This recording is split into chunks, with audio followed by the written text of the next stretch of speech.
Yeah.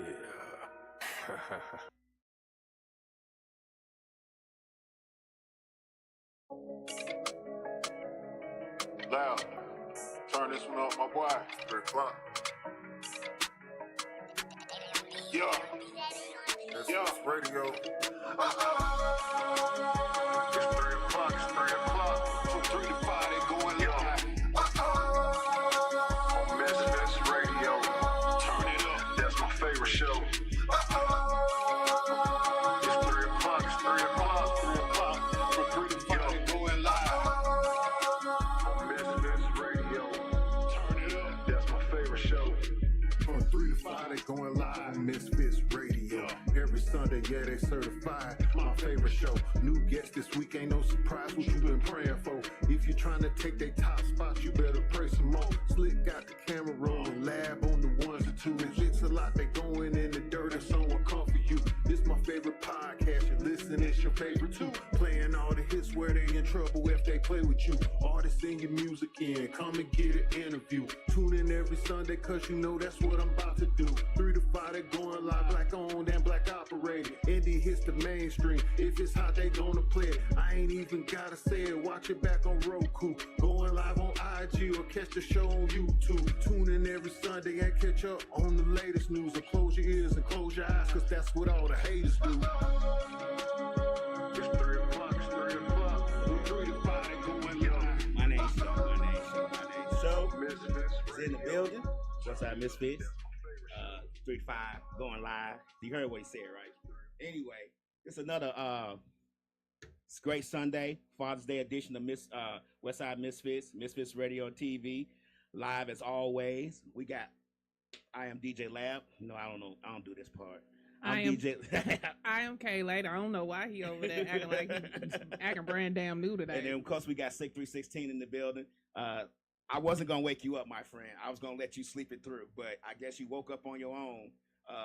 But yeah, I was gonna let you sleep through this one because we have nothing else after this, so I figured you can get that 2 hours worth of rest. But since you up, Hey Slick, I'll be upstairs to harass you when we done. but since you up, so look, I got a question I gotta pose to you guys. We were just talking about this off air. So if you're talking to a person and you know that person has been in the hospital or has been sick, and the next day or two you check on them, say, hey, how you doing? Are you okay? You know, No, you didn't say, are you okay? You said, hey, how you doing? I said, hey, how's everything? Okay. I said, how's everything?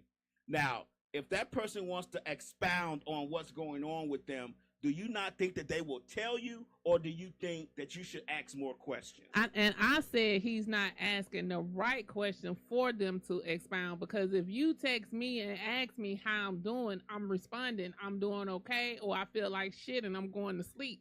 That's what that question entitles. No.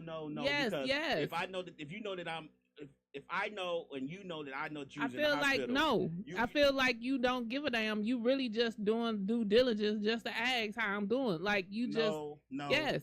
That's not the case. That's That not is the the case. case. It is the case is if I ask you how you doing, and if you want to expound on that question, you will. It's not my place to delve deeper into the question. Yes, it is. So Slick says she'll ask what happened. Exactly. And Yes. I told you, Slick would get mad at me when I Yes, don't because go deeper. you're not asking the right question in the beginning. I think I am. You're not. I'm being That question is an everyday type question. If you text me good morning, like remember when I used to do my little daily emoji? That's what that type shit is that you're doing. Not. Yes, it is. The context turns different. It does not. How do I know the context turned? Because I already know you in the hospital. That doesn't matter. I already know you've been sick. Doesn't matter. It's different if I didn't know. No. Bullshit.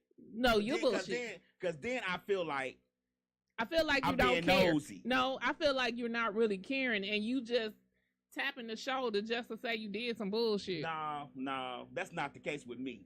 Okay. But I'm telling you, if and that's not the case with a lot of people. If they what's going on, D? If they text you after you've been in the hospital to say how you doing, that question is, I'm doing okay. The doctor thinks I need to do this, so I need to get some rest. You're going to expound on more of that question. You're not, and then if I say, and then you say I'm doing okay, then I say, well, what did the doctor say? Yes. Well, fuck it. You didn't even ask me how I was doing when I had my goddamn surgery and I was gone for a month. So I did ask you. No, you didn't, nigga. Oh, well, my bad. It tried to my head, not my heart. Whatever. But but if I do ask and I don't go deeper, just add to the answer because I'm not going to be nosy and ask more. I just don't do that. Well, just don't ask shit at all. Why? Because I'm generally asking because I care. It may not be enough questions for you or whoever to feel like I care, but because I won't ask at all. If I don't care, I'm not gonna ask a lot of times, or I might forget or whatever. But I'm just saying, like, if I'm asking, I've just never been that type of person to delve deeper into a question. Because deep down, you really don't give a shit. Oh, whatever, boo. I ain't got a boo button. I don't even have a boo button. Thanks for calling WestSide MisFits. All right. Y'all can go back and forth to the moon turn blue. What's going on? What I'm trying to get you, at the end of the day, there's no possible way for you to tell him how he feels. It's just not possible. Mm-hmm. If he get hit with a brick, you can't say how bad it hurt or how much it didn't hurt. Or you just no way, you know what I'm saying? Like, it's just not possible. It's not possible? You don't think it's possible? You know what I'm saying? So, that's just one of the things that, like, y'all have to agree to disagree upon. You know what I'm saying? If that makes sense to y'all. Yeah, it does. The phone not hung out. Look, move the phone out the way of your iPod. Okay, can you hear me, D? Yeah, I can hear you a little bit, but you low. Oh, okay. How about now? Can you hear me now? No, you still low. I can hear you, but you low. Oh, okay, my bad. So. Yeah, but that's just one of the things. So, what was the initial? I don't even know. I just hear y'all going back and forth. Like, what was the initial? So, Lab said the question is, Lab said if he knows somebody's been sick or in the hospital or whatever, and he asks you, "How are you doing?" a couple of days later, is it your responsibility to say how you're doing and expound on what happened, or is it his responsibility to ask additional questions? Depending on the person. I mean, like, okay, depending on our relationship, right? You know what I'm saying? Because at the end of the day, that's kind of a personal matter. You know what I'm saying? Why somebody might be in the hospital, so like, you don't really want to try to elaborate too much of people's business. To be like, shit, what would you was in the hospital for? Because it could be something that they don't want to share. You know what I'm saying? Now, if it's somebody who's just close to you that you really rock with, you know, okay, yeah, all right, look. So it is somebody you close with, somebody you rock with. Okay, but then, yeah, of course, I mean. Because let me tell you what Labs ain't finna do. He ain't finna ask you nothing if he ain't rocking with you in the first place. So let's just be clear on that. Okay. So, yeah, I mean, you know, if he... Like I say, to me, it depends on the person. Cause you got some people who cool with, you know what I'm saying, let you know their business. You got some people who be on some, you know. Like I said, it depends on the person. Exactly, cuz Slick say she gonna ask. That's my opinion. Guess what? That's my opinion. I ain't say there's no wrong or right answer. No, your opinion is correct. Your opinion is correct. No, your opinion's on the right side of the coin, on the right side of history. But he was on both sides of the law. Well, thank you for calling in. Thanks, D. No problem. All right. We're going to move on from that. We're going to move on. Because right. We're going to, just like D said, we're going to agree to disagree. I'm right. We're going to agree to disagree. So what's been going on? Hey, it's Father's Day. It is. Did you... Did I what? I ain't got no father. No. Your baby daddies. Did y'all text y'all baby daddies today? All the good baby daddies, did y'all text them today and say, what's good? How y'all doing? Happy Father's Day to y'all? Whether they good or bad, I did text them. Okay. That's what you're supposed to do. Fathers are important, especially black fathers. So, I want all the women who didn't text their baby daddies today to get off this line and go and text them, then come back. He texted me, so on Mother's Day, so I text him. Okay, see how cordial that is. See? All right, good. So, all the fathers, I want to say, take a moment and say Happy Father's Day to you. Did you get a Happy Father's Day? I did. All three of my children said Happy Father's Day to me. That's good. My ex-wife did say Happy Father's Day to me. She better have it because I'm a great dad. I'm a great father. My kids are grown as hell. What are we talking about? That doesn't matter. They made it to be I'm grown talking because about I your was. kids, but not. Why is your ex? Why is it a necessity for her to text you? The same reason you text yours. It's not a necessity. It's for not me, a necessity. But I'm still co-parenting with mine. No, your kids are grown too. No, but my daughter still goes back and college, forth. though. She She's still in college. goes back and She's forth. in college. She still goes back and forth. Okay, forth. it doesn't matter. So until we finish co-parenting her, okay, then it's not a necessity anymore. It's not a necessity. So why did you feel that your ex-wife No, she didn't have to. Let me clarify that. I'm saying that as a good father, it's only right. My kids made it to be grown because I was a great dad. I gotta thank myself. As Stu says, I want to thank myself for being a great dad. Happy Father's Day to me. You know, starting out early. What you say, Slick? You gotta come host one Sunday, D. She's talking to D. Yes, D. You do gotta come host one Sunday. No, don't fake us out, man. Come up here and talk. Spit that gang like you be spitting. Anyway, good father should get Happy Father's Day, whether you rock with him like that or not. I don't rock with her like that. But I know my kids made it to be adults, and because I was a great dad. So after they passed, both of my children, I passed the full-grown adulthood, and we're not taking care of neither one of them. I feel like I don't have to text you no damn more. You don't have to. I don't feel like I need to, want to, should to, nothing. No, you don't have to. No. Okay. You don't have to. She talking to D. Oh, okay. Anyway. So, what you think about this weather? Well, it was great yesterday. Like, it was nice and cool. It wasn't too hot. But, it's like off and on. It raining. You can't really know what to dress for. Don't you think that? Because yesterday, the bottom fell out for no reason. It fell out for like 15 minutes. It stormed in my house twice. Yeah, it just started raining for hard for no reason. Then it went away and you ain't see it no more. Well, no, I saw it again in my house. It came back with full of vengeance. It was like, oh, my bad. I wasn't done the first time. Let me come back and show you some more. Yeah, I didn't. It rained hard over here. And then it stopped. And it rained like we went to the store. And while we was in the store, it started raining real hard.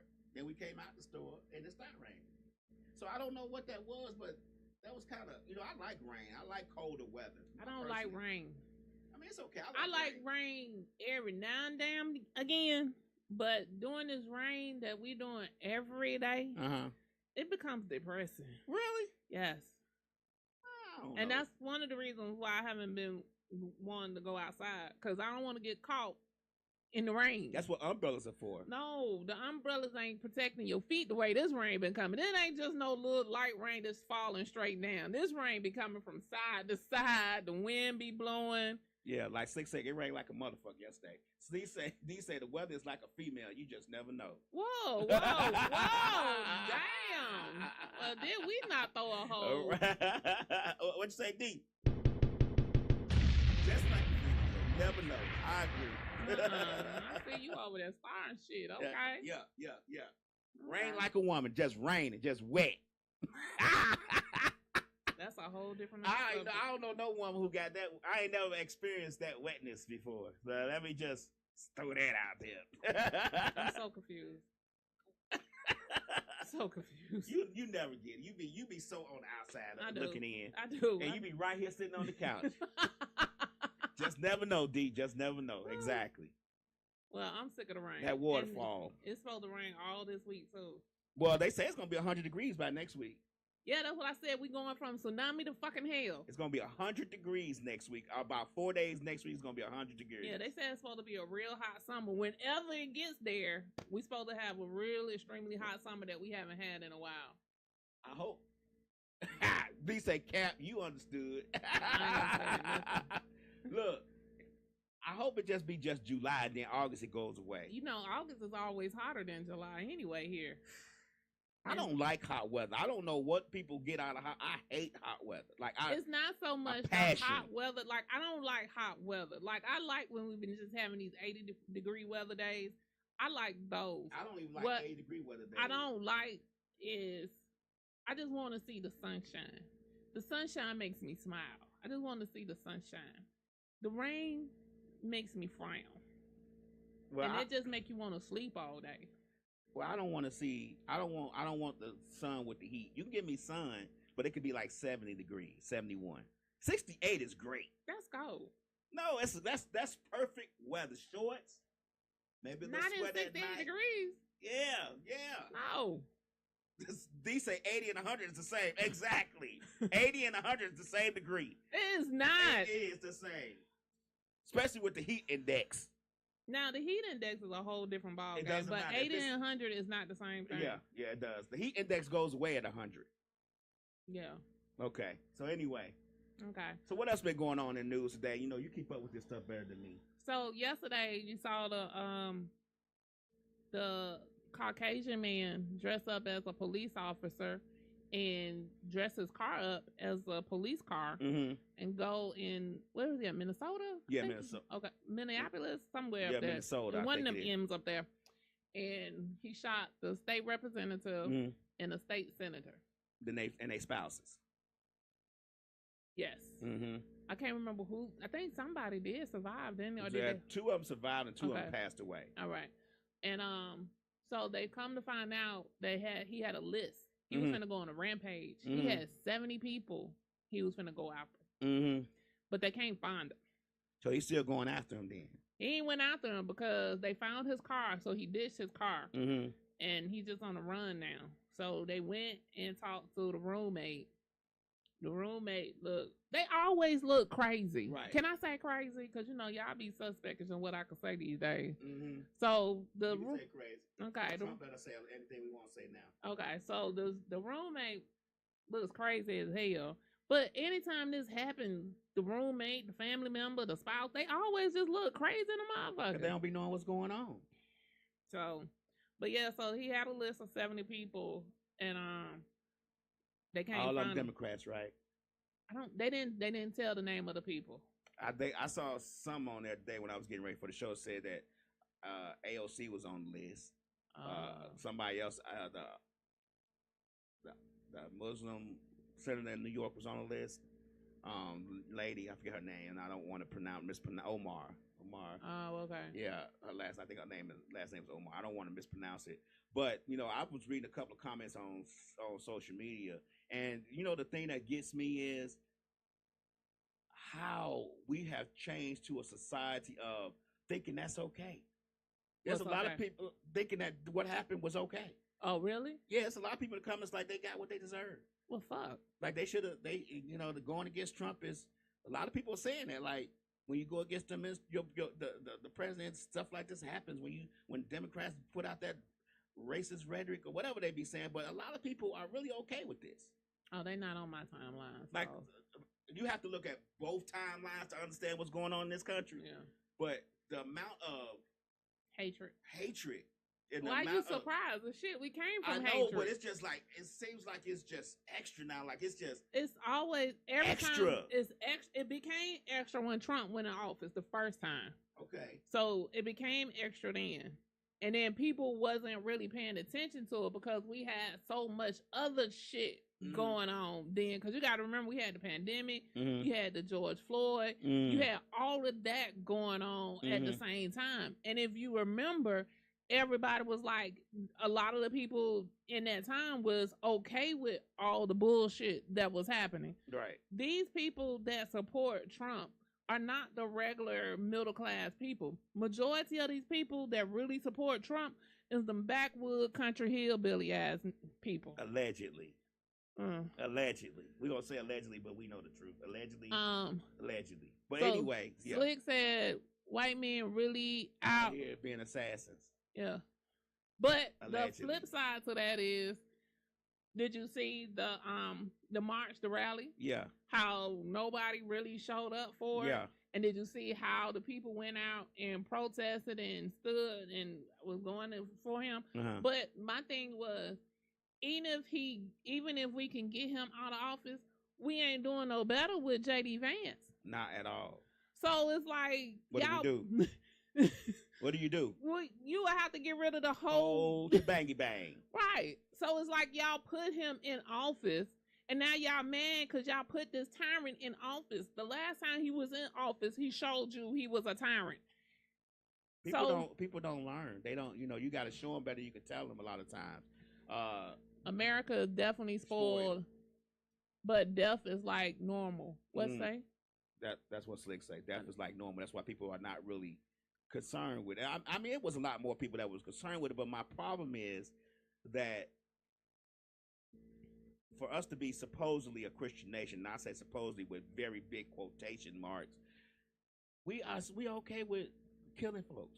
And we just was okay with hanging us. So what are you talking about? I get it, but I'm just saying like. So I don't understand why you're so surprised because they were Christians and holding the Bible when they will hang us up on a tree.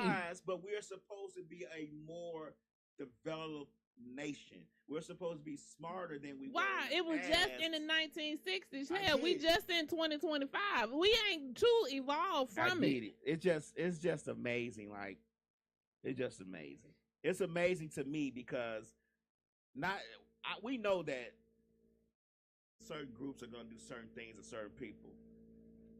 But we also got groups that you wouldn't even think that are agreeing with this too. That's the surprising part. Like, the regular guy who goes to a 9-to-5 office is like, yeah. You get what I'm saying? Like, I don't know.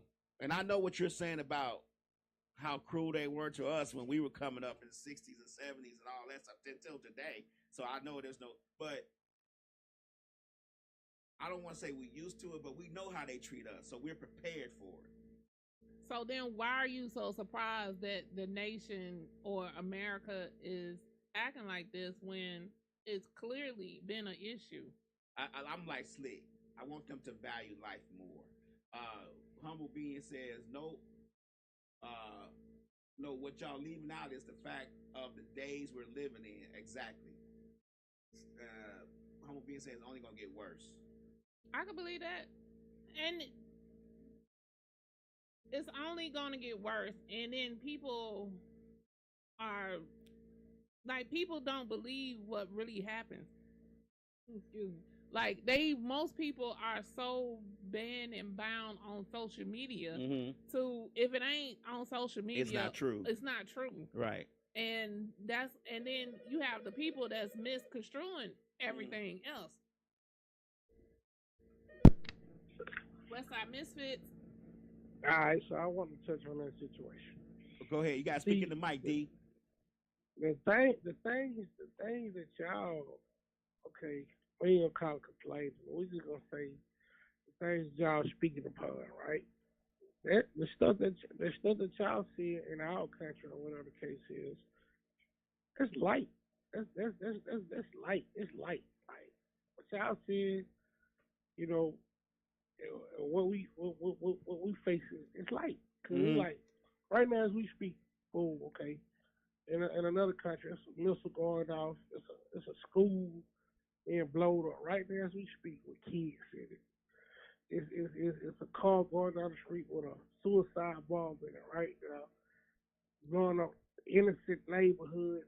You know what I'm saying? So we ain't going through that right now. You know what I'm saying? I don't know what the future may bring. Hopefully that won't be the case or whatever. You know what I'm saying? For our country or whatever. But America is spoiled. Like, we ain't seeing that type of stuff. You know, we breaking that type of stuff into people's lives or whatever. You know, they going over there doing it to other people, but it like the time and the days we live in, it's already been spoken upon.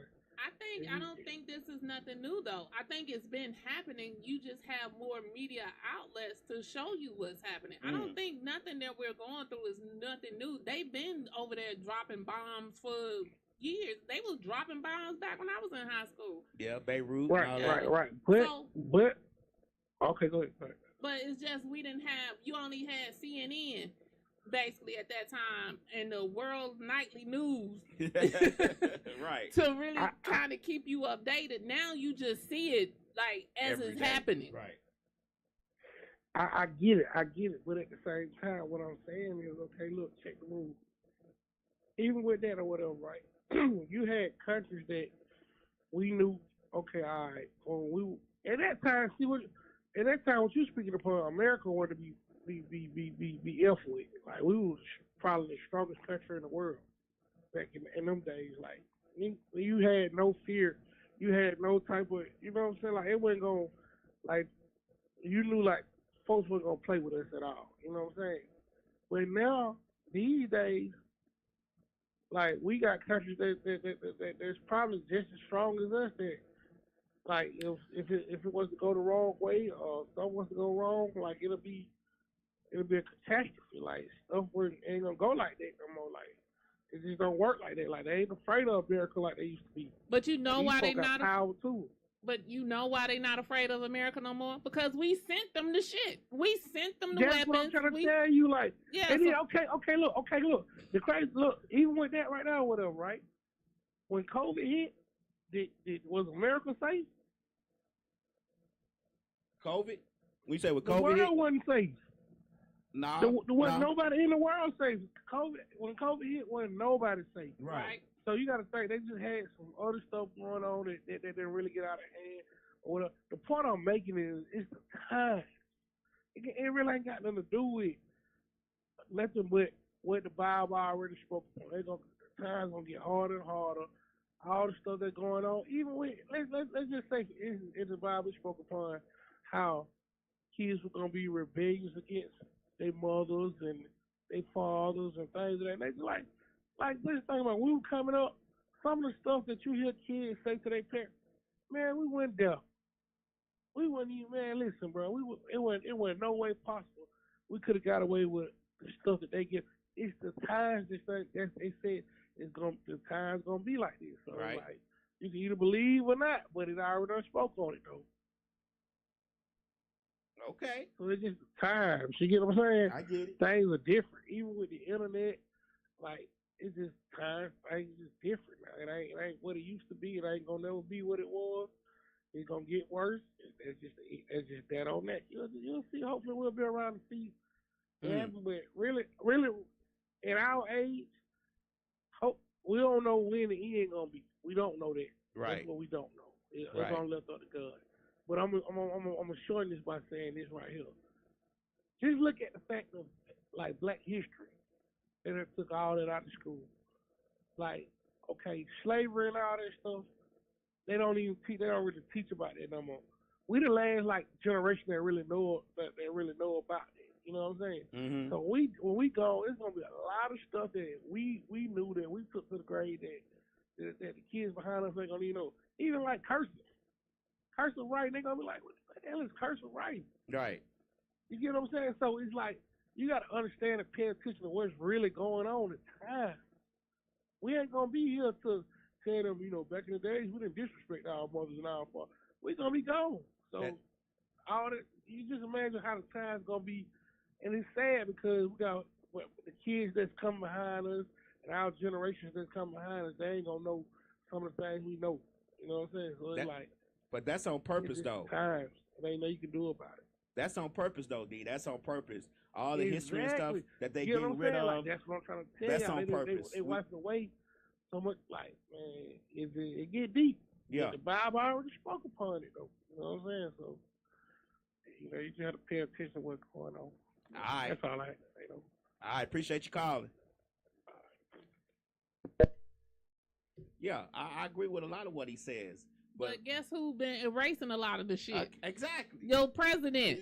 He's been erasing all of the history. Like, right. He's getting rid of all the history. He's defunding the schools. He's defunding the education. Like, it's him. But they put him in play. And the stupid thing about it is he wrote it out to let them know he was finna blow some shit up. Yeah. And they read it and was like, nah, this ain't true. Well, see, the thing is, a lot of what D was saying, I agree with. The reason why he was able to do this and is able to do this is because a lot of people just don't care no more. Yeah. I mean, a lot of people, like, I hear people our age talking about our history don't matter. We need to move forward, not backwards. So when you have those kind of mindsets and ideas, that it does start fading away. The stuff that we know now, we won't, that our next generation or two generations down won't know and won't care about. Right. You get what I'm saying? Like, it won't be an issue for them.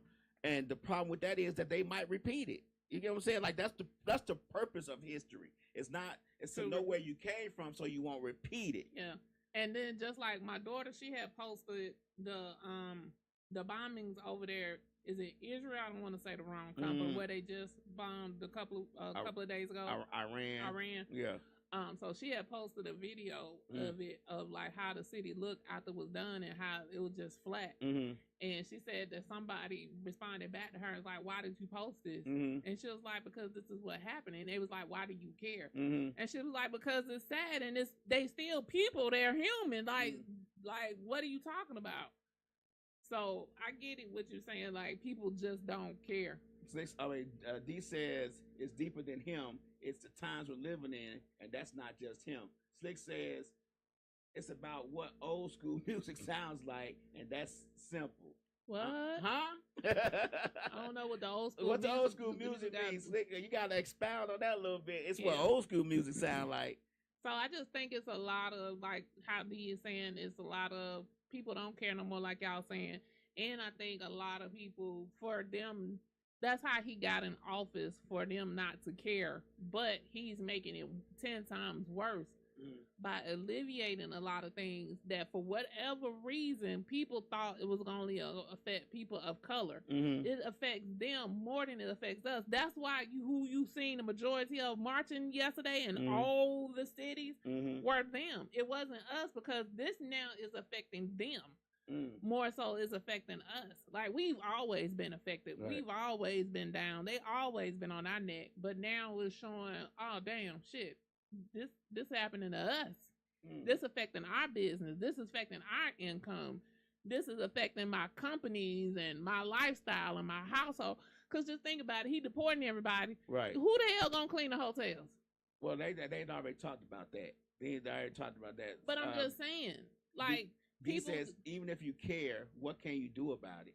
So he says, it's like, I'm saying we don't have any of our age. Like, okay, when Slick had a conversation about old school music, and what is our old school music? So it's kind of like all that stuff is fading away. Like, we know what our mama's old school music is. And we ours was like the 90s. Yeah, that's what I said. It's like the 90s. Yeah, I said our old school music is the 90s. When, like, the ending part of Keith Sweat, Guy, Jodeci,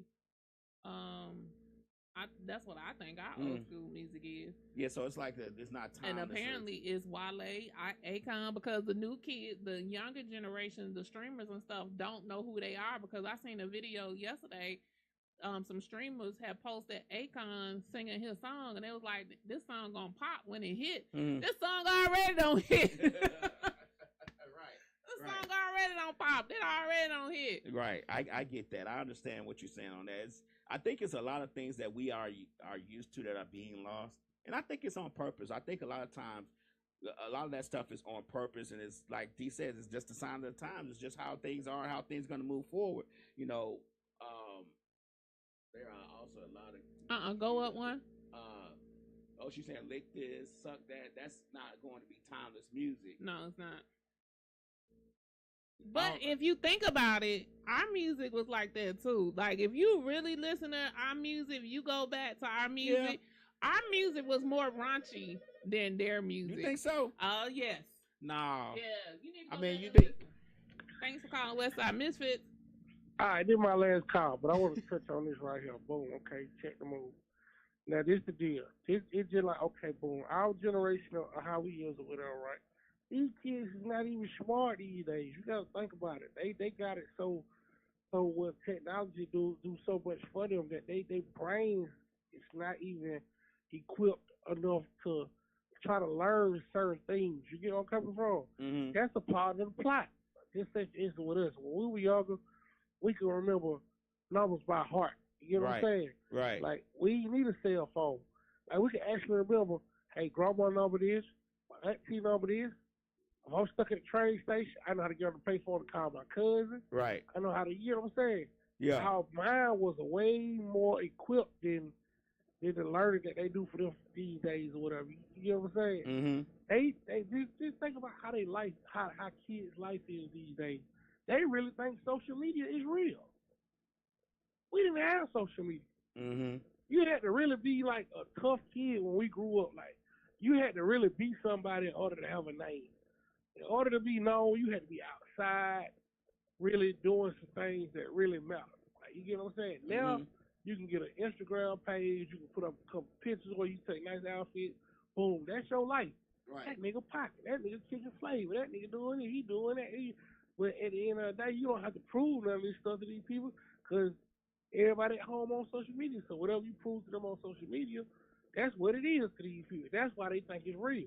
Okay, boom. All right, wait. Now you don't really need cashiers to really know how to count. Okay, boom. I go to the store. I get some groceries. I get a cashier. They ring it in. They say he gave me a $20 bill. It's 2006. So he ring in. I give him a $20 bill. Boom. He ring in a $20 bill. Bam. So I said, well, here goes 6 cents right here. He confused. He looking like, damn, what? Man, I just put in a $20 bill. I know I'm supposed to give you back that now 96-cent change. You done gave me this 1 cent. Bro, it's only $1 now. That's all it is. Right. Your mind don't even, their mind don't even have to be. You don't even have to have a calculated mind no more in order to work these jobs because the AI and the whoops and the computers and the calculators gonna do everything for them. It's a lazy mentality. It's like the convenience of what's the word I'm looking for? It's the word I'm looking for. Technology. The convenience of technology nowadays have made the kids that come up with us lazy because they didn't really have to read and do the fundamentals and math and all the stuff that we had to do. Like all the stuff that they teaching us in school and stuff. Like, man, we don't really need this stuff. But at the end of the day, it did do a little good. Now, it definitely don't do you no good because the computer's doing all the work for you. This the kicker to that. Now, all this technology and all this stuff comes from computers, AI, this and that or whatever. Now, what if something was to happen like a catastrophe and all this stuff shut down?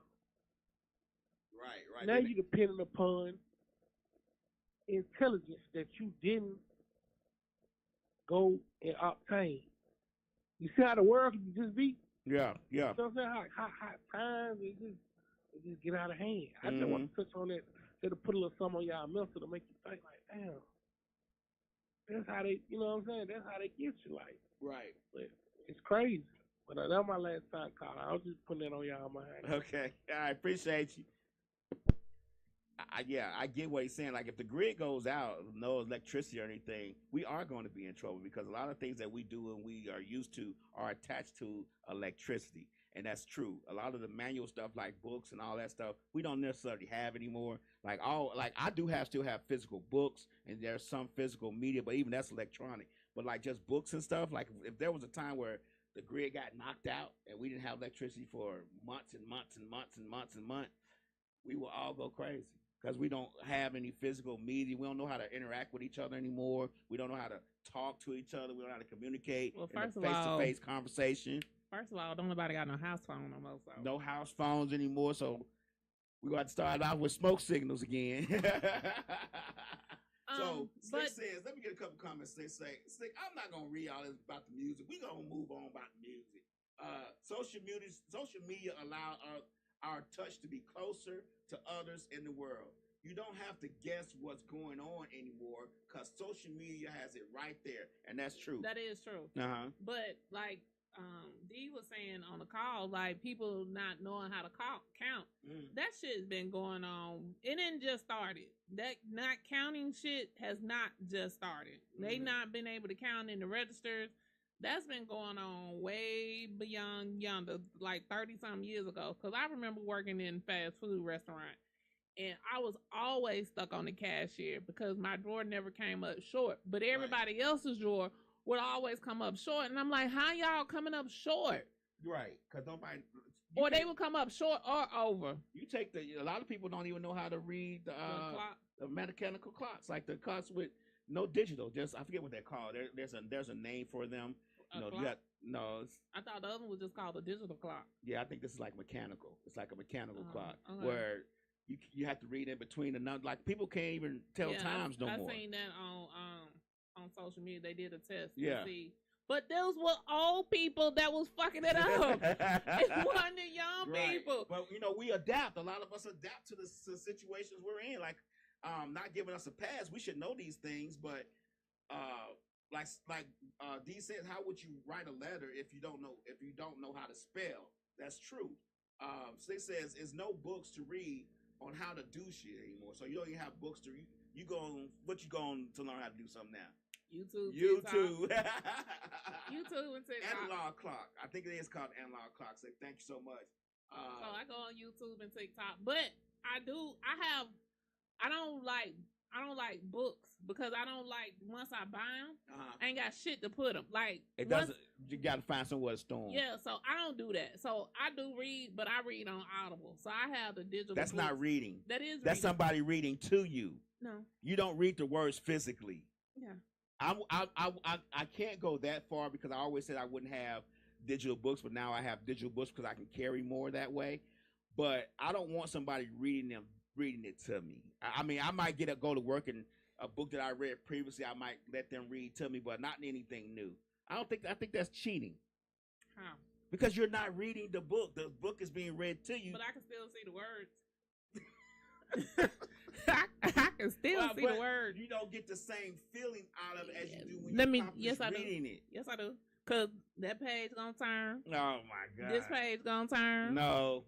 And I see all the words on the page. But okay. Now my mama, she still buys books, and I just had to give her 2 bookshelves for her to put her books on because when we moved out yonder, she had a shitload of books. We took them all to the library and donated them. Apparently, she's starting this craze all over again. Why not? Why not? Let her because once you read the book, what are you going to do with it? You might go back and read it again. No, my mom I read many of my books twice. Let me tell you what my mama ain't finna do. She ain't finna go read it again. See, Shan says she like to read books. It's an experience. It is an experience. Turning the page is an experience. It is an experience. Hearing that page crinkle as you turn it. I could do it on Audible. Highlight certain words in the book. So I could highlight it in Audible. Well, when I used to go read books, I used to highlight words. Go look up that definition. Write the definition next to that word. You get what I'm saying? Like I can still do that on digital books, but you can't do it on Audible, or audio books. I screenshot it and keep them. Oh my God, that's too much work. That's too much work. Anyway, we know that eventually the world's going to go to where there's no media, there's nothing. Everything's going to be fed to us through a tube, and we're going to get those implants by Neuralink, and all the stuff we need is going to be beamed into our skulls, and that's going to be that. Okay, right. What else is going on? So moving on. So Cam Newton had K. Michelle on his Funky Friday. Okay. And I was real surprised that they didn't know each other. Really? Yeah. No, really that you were surprised. Also, really that I was surprised they didn't know each other. Well, why would they know each other? He's in sports. She's in but they both music. lived here. So they both would have ran. Some people don't cross each other's paths. But as long as they both live, like he's from here and she's been living here for years. That don't mean they're going to cross paths. I would have thought they would have crossed paths at some point. Because she said because they both. They only travel in the same circles. Yes. She don't travel in football circle, but just like he doesn't just travel only in the football circle, and both of them are restaurateurs. So I just would have pictured they would have crossed a path somewhere at somebody's function. I just don't think that's the case. Yeah, but I found out that they didn't know each other at all. They had never met each other until she came on his show Friday. Yeah, I wouldn't have thought that was the case because of how they travel in different circles. I mean, you got to realize that a lot of them folks be busy. You know, they be doing stuff. They be doing certain things. I understand that, but like how we have award shows, how we have benefits. You don't have the entertainment award show and the football award show. They don't. He doesn't just go. That's what I'm saying. Cam Newton just doesn't go to the football shit. He be everywhere else too. Yeah. So that's what I was saying. Okay. But she said she had to research him and look him up because she knew nothing about him. I can see that. And so he knew a little. I knew nothing about him. Cam? Yeah. Oh, okay. I'm not a sports person. Like, I don't watch sports like that. So, I know that he played sports, but besides that, I couldn't tell you what team he was on. I didn't even know he was from here. No. You get what I'm saying? Like, if you don't really indulge yourself into sports sometimes or certain things, you don't really know about that person. You might have heard of their name in passing, but as far as who they are, what they do, where they're from, and all that stuff, you wouldn't know. I couldn't tell you what team he played for ever. I couldn't tell you what college he went to. I couldn't tell you any of his information besides his podcast because I've watched it a couple of times. Okay. Well, I was just surprised they had never met. Like, not necessarily actually knowing each other, but I was just really surprised that they had never even Was it an interesting conversation? It was. Because, so, she talked about him and like how she researched him and looked him up and things about how she felt why is he creating all these broken homes? And he was saying he wasn't trying to. And she said, you know, all the podcasts and all the interviews that you've been on, she was like, this is the first time you said that. He was like, well, I didn't think I really had to, but he was like, I wasn't trying to have a whole lot of baby mamas. He said it just kind of happened that way. Just stuff happened. And he was like, he didn't never want to get married just to say he's married. Right. So that's not what he was on. And then she made the comment about how she had been engaged several times, and she's basically like a runaway bride. Okay. And then she talked about like the men that she date, she have to be able to gain music from them. If she can't be able to gain music from them, she don't want to date them. So he was like, isn't that like an opportunist? And she was like, no, that's about me getting my bag. And he was like, he did that. So basically, I found out that she is an opportunist, whether she want to call it that or not. She is an opportunist. So, and she said, like, I don't know if everybody know, but that not her last album. I think it was the album before last. Anybody Want a Heart or Somebody Take My Heart or something like that. You know, that whole. I didn't realize the entire album was written by Idris Elba. I thought it was like 2 or 3 songs on the album about him, but the entire album was written by him, and I didn't realize that. So she talked about that, and she talked about. She used to go with Idris Elba. Yeah. She was with him right before until he got married. I didn't know that. Yeah. So right until he got married, they were together, and he broke her heart. But before pre-booty or after booty? Well, you know, she had the booty a long time. But she took them out. She didn't. I don't think she started taking that out until after him. Oh, okay. Yeah. Oh, okay. Well, that thing looked hard anyway. Any move? Okay. But she was saying like how she's and listening to her, she's very hard. And a lot of the things that I think Cam was trying to get her to understand, she couldn't follow. Like, she was saying, how can women start getting men to talk to them and be interested in them, like the high caliber of men that she talked to? Like, she only be with rich men. That's another reason why I was surprised they didn't know each other. Right. But she only entertains rich ass men. Right. And now she's dating outside of her race also. And what Cam was saying is, you got to let us know you interested. And she was like, I'm not finna go and chase no man. And he kept telling her, that's not what I'm telling you. He was like, if you out, he was like, I'm the type of person I want to make eye contact with you. You'll probably be sitting there with glasses on, with sunglasses on. How am I gonna make eye contact with you if you got sunglasses on? And she was like, so she asked him, so how did you and your girl start dating? He said, we was at a function, and I had people had some of the people at the function come back to my house. We were sitting there talking, and finally, when we had just got by ourselves, she was like, so what's up? And he was like, shit, that's all he needed to know, that she was interested. And then he said he took it from there. He was like, you just have to let us know you interested. He was like, because y'all go out now with rings on and ain't even married. Right. He was like, so how do you want us to know? And she talking about high value man. She got to realize that he not chasing you either. He got plenty of motherfuckers chasing him too. That's what so Cam like said. why I'm gonna chase you when I got 17 other ones wouldn't look me dead in my eye and tell me what I want to hear. And that's what Cam was trying to get her to understand. And she was like, no, she was like, that's not so. And Cam was like, it is. I'm a man. I'm telling you, it is. A rich man has plenty of people willing to, like Slick says, raw adult out here and do some things that ain't, you know what I'm saying? Like, why am I gonna if K Michelle's in the room and I'm rich and she's, I guess, rich, but I got a lot of other women giving me more attention than she's giving me, I'm not going to pay no attention to her. Right. For one, I don't need her. For two, I got all these other people giving me to teach me like a king, so you're going to get ignored. So that's what Cam was trying to get her to understand. And then she was like, you know, he was like, I never was trying to get these women out here. And so she was like, well, don't you feel like your woman? She was like, I see how they're the comments and everything are tearing her up because of because of the things. And you know how people liked her and she had her own identity before you. And he was like, and then she, before I come back to that, then she had talked about, he was like, and I heard that you left your baby mother for a stripper. And so he started laughing and he was like, she was the stripper. She was like, who? He was like, my children's mother. He's like, I didn't leave her for a stripper. She was the stripper. Okay. He's like, but I allow people to run their narrative and say whatever they want to say. He was like, I'm going to always be the bad guy. He was like, no matter what. He was like, you never seen a man that was not the bad guy in a relationship. No matter what the woman did, the man is always going to be the bad guy. Right. He was like, so I allow my children's mother and the media to run with whatever narrative they have.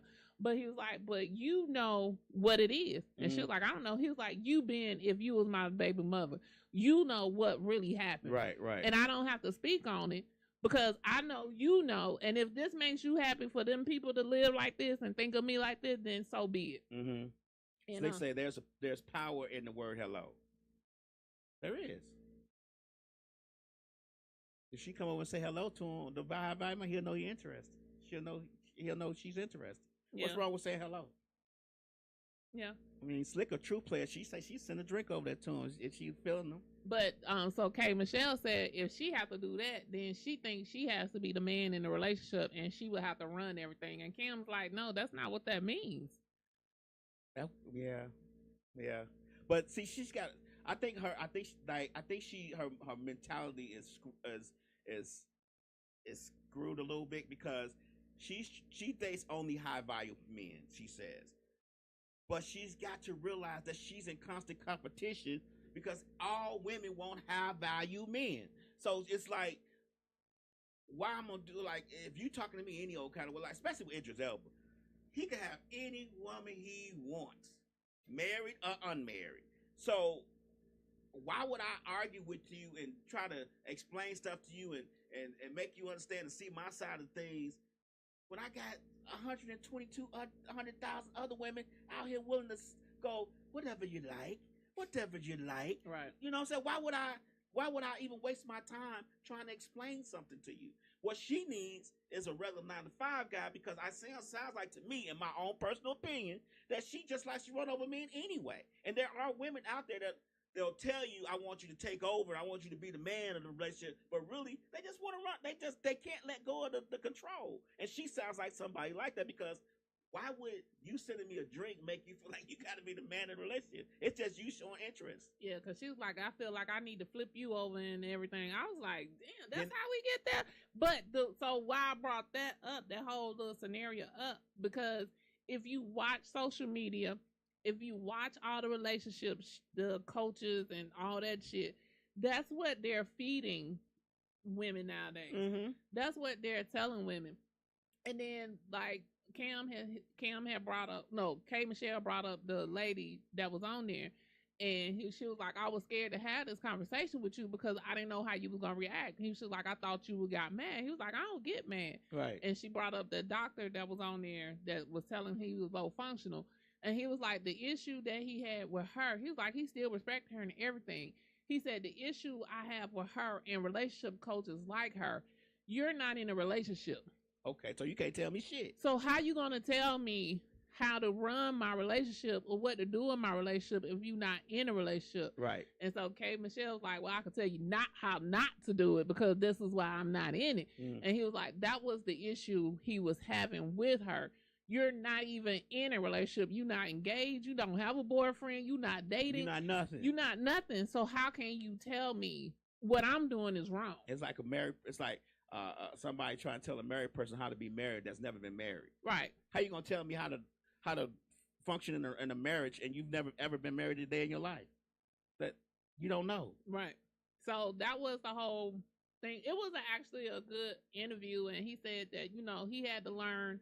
He said he's glad that he basically was saying that he's glad he's done the podcast because it helped him to help his relationship better. All right. He was like, because he said nothing to take away from his first 2 baby mothers. Right. He was like, but he knows now that he took them through the ringer. Mm-hmm. And he was like, and he apologized for that. He was like, they probably felt the same thing that she's feeling, but she's knowing how to communicate it to me to let me know. He was like, because she told him, you know, I'm a pinata out here, and you the one setting me up to get hit. Right. Damn. And I like that. I gotta store that. I'm a piano out here, and you said me up. Yeah, okay, go ahead. So, and he said when she told him that resonated for him, and he was like, he didn't realize he was doing that. Mm-hmm. So it started helping them to know, okay, I got to be more careful in the things that I say, or be mindful of how this may affect you. He was like, because he was like, you, me and you down. So I'm thinking I could just say whatever. And she was like, you can't just say whatever. Not in today's world. Especially with him being a celebrity. It's, right. You know, it may be different for us regular Joes, but when you're a celebrity and you got podcasts with millions and millions of views, you can't just say anything. I don't just say anything a lot of times. We got thousands of views, but you get what I'm saying? Like right. you have to be careful about what you say and how you say it about people, because people gonna take it and misconstrue it the way that they want to hear it. So so you know, she's pregnant again. The girlfriend, yeah, Cam's girlfriend. Oh, God, I shouldn't say K. Michelle. No. So she's pregnant again. So this will be number 9 for him. He wants 11 kids. Why? He said that's what he's always wanted. He's always wanted. But he ain't. See, let me just say this. And Cam, you can come after me if you want to. It'll be a great conversation. He wants 11 kids, but he's not with these kids every day. They with their mamas. And he out doing his thing, podcasting, meeting other women, doing whatever he want. So why is he wanting all these kids that he don't have to take care of? Because in his words, if he had 11 kids in his house with him all day, every day, he might feel differently. So this is that's what K. Michelle asked him, and she was like, well, you know what? I don't even know if you see your kids every day, but I do know they're not living in your house every day. Mm-hmm. And he said, I do see my kids every day. He said, I make it a point to attend everything they have going on. He was like, but he said, I've always wanted 11 kids. I thought the first one was going to give me all 11. Mm-hmm. Then I thought the second one, and he was like, I'm on the third one. He's like, when I go into these relationships, I'm not going into the relationship to looking like we finna fail. He said it just happens. And he was what like, woman nowadays want to have 11 goddamn kids? I don't know any.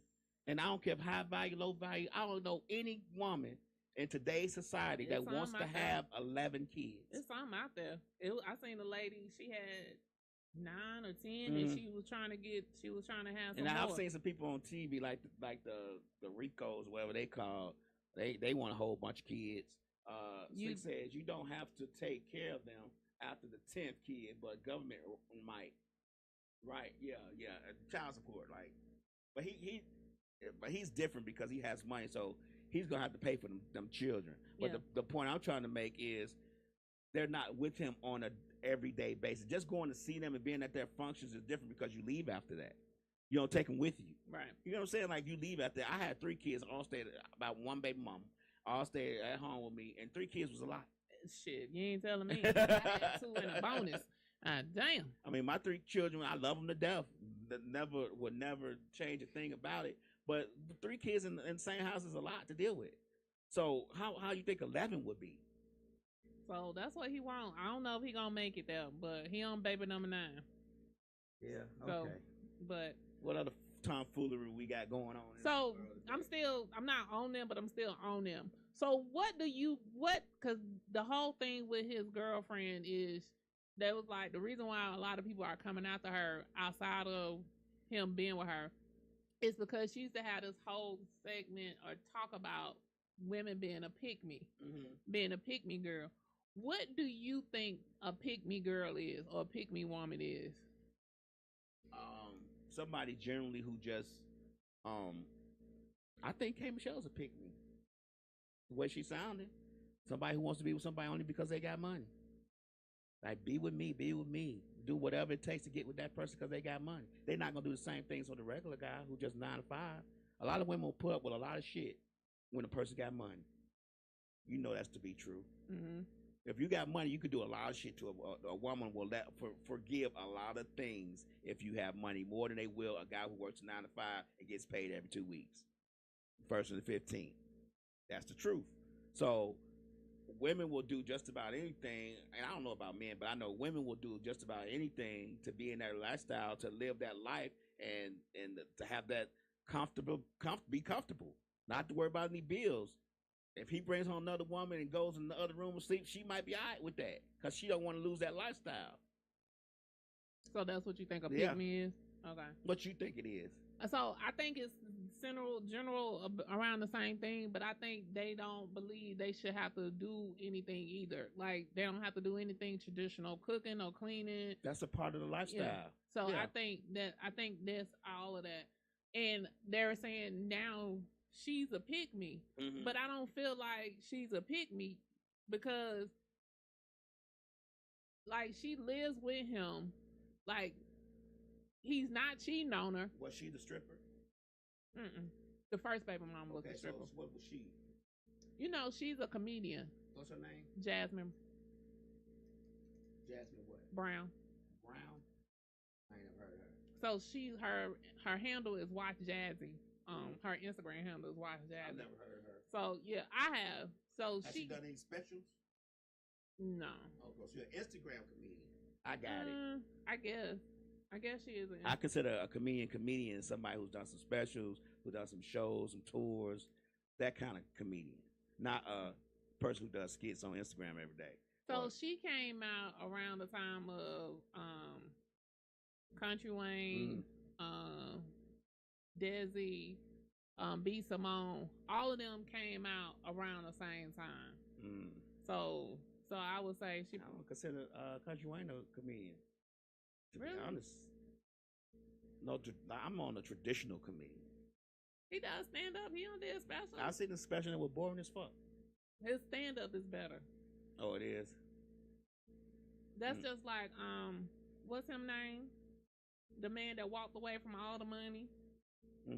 To me, his stand ups, his specials are not good, but his stand up is. That's the same thing now. It's not because So when they go around to the different cities, a lot of times they're going not recording. Yeah. Okay. So they have this set and these jokes and everything that they're gonna do in this city because they know they're gonna be recorded. Okay. So that's why I say the set be different versus the specials a lot of times.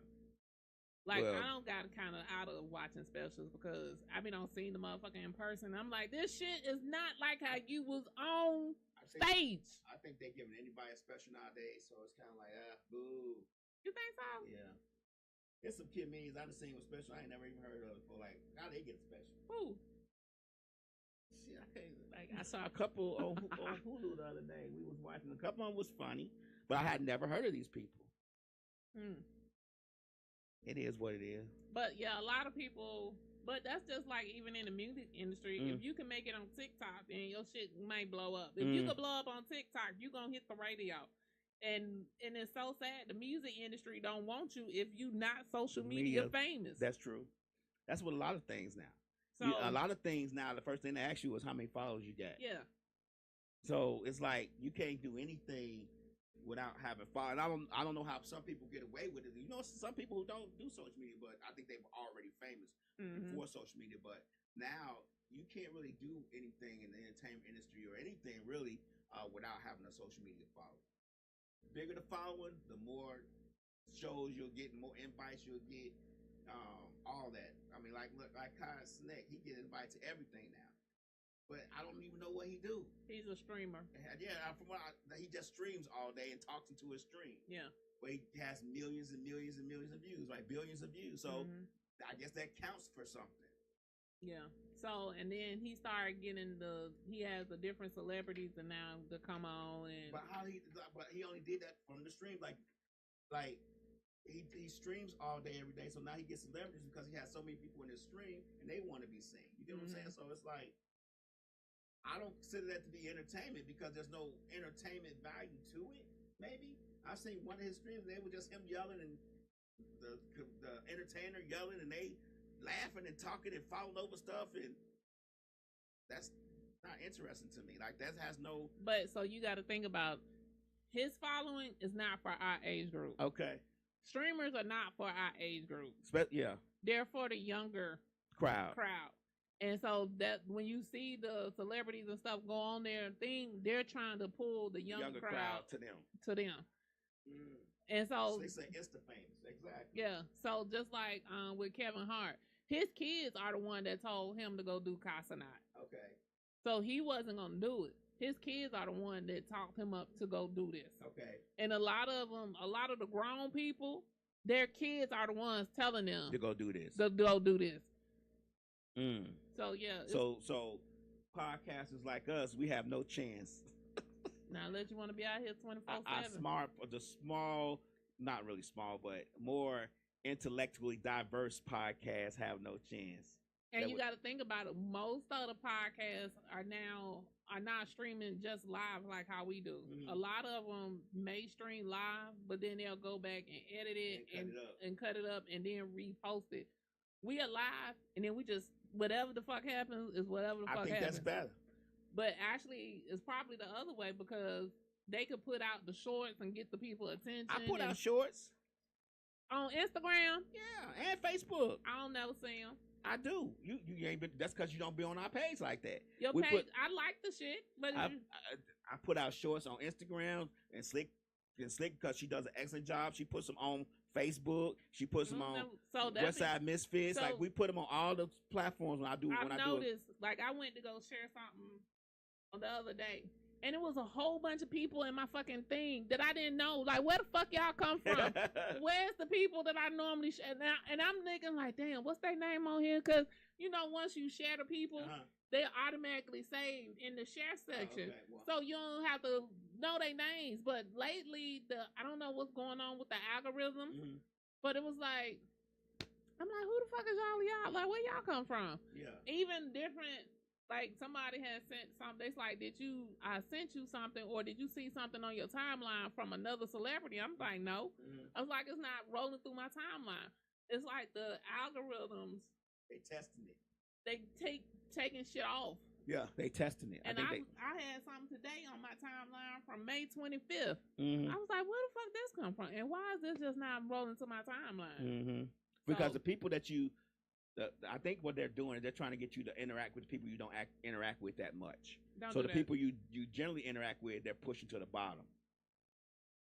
Yeah, so I haven't been seeing a lot of. Yeah, like I've been putting them out. I've been putting 1-minute clips up of all the shows with words at the top, edited, so they could go back and put them on WestSide. I see them on YouTube. I see them on the YouTube. I do it on YouTube sometimes, but I do more stuff on Instagram because YouTube, the videos already. The videos here too, but like certain things, like certain topics that we talked about for a minute that had a good clip, I clip that, edit it, put the words at the top so you know what we're saying, clean up the video, and post it again. And that's even like when y'all go live, it'll pop on my phone that say y'all are live. But then I gotta go at the top and find it. I'm like, where the fuck is it? I was like, it used to be like all of the people that was live used to be right there as soon as you went on, all the little bubbles. Now I gotta scroll through the bubbles. Right, because everybody live now. You got everybody you follow just about goes live now. So I be like, fuck it. I have never really went live on my page, on DJ Lab's page, but a lot of people go live now. It's just what they do. That's what they do. What's going on, Chris? BMU in the building. Yeah. So what else we got going on? K Michelle's opportunist, in my opinion.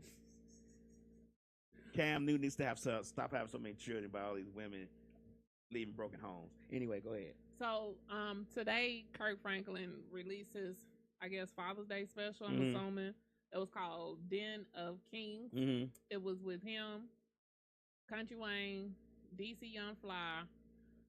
I'm Duvall Ellis and Lou. I don't know Lou's last name, but he's a football player. Okay. I don't know Lou's last name, but so they were basically, he had food brought in, the chef catered. They didn't really eat the food because the shit was vegan. Oh, he vegan. No, so Country Wayne is vegan. Okay. And so DC was like, so what the fuck the rest of us supposed to eat? Right. So So they kind of nibbled on the food, but it was a great conversation. Why would you have guests and only get one food for one person? Well, like, if I'm having guests, I'm gonna get the vegan person something, but I'm gonna see what the rest of the people like too. Right?